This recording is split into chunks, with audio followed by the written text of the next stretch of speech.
Okay, so today's lesson is concerned with limiting reactants, and we've talked about in class that limiting reactants are substances that get completely used up in a chemical reaction. In this particular case, we're using lead-2 nitrate and potassium iodide.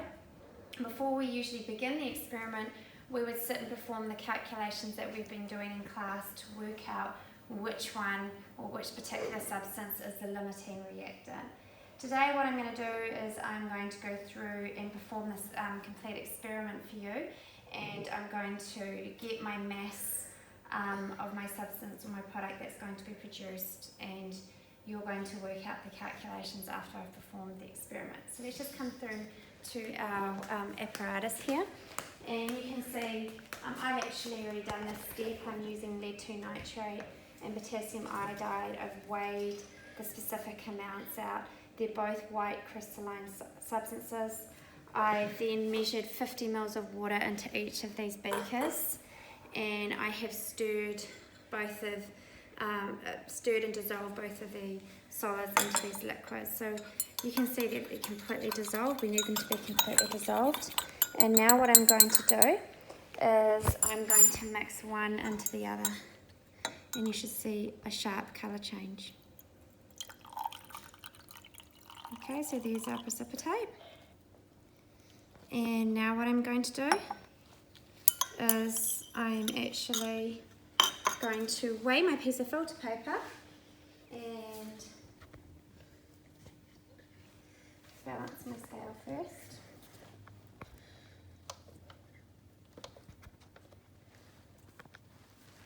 And it's 0.30 grams, and I'm also going to record that down because I'm going to need that when I do my calculations. So I'm going to grab that piece of filter paper, and what I'm actually going to do is I'm going to just gently put up some water into the filter paper so it sticks nicely into my filtration apparatus. And then I'm going to turn the water on and get the pressure just right. What I'm going to do is I'm actually going to put this cloth on the bottom to stop the flash back.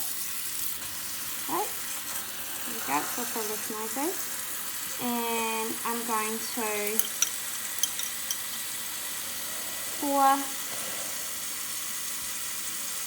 my filtrate into my filtration apparatus.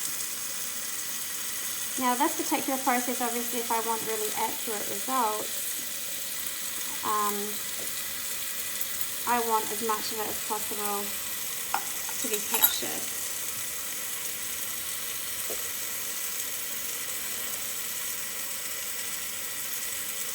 Okay, I'll come back to you when this is completed. Okay, so you can actually see here that this is our final precipitate that's left inside the top of my filtration apparatus. Now, it's kind of interesting because when you see the Erlenmeyer flask is slightly yellow, which kind of indicates that there's still some mass particulates in the solution, which is what we don't want. We want to try and get as much mass in the filter paper as possible to make sure we get, I guess, the most amount of mass that collected throughout the experiment.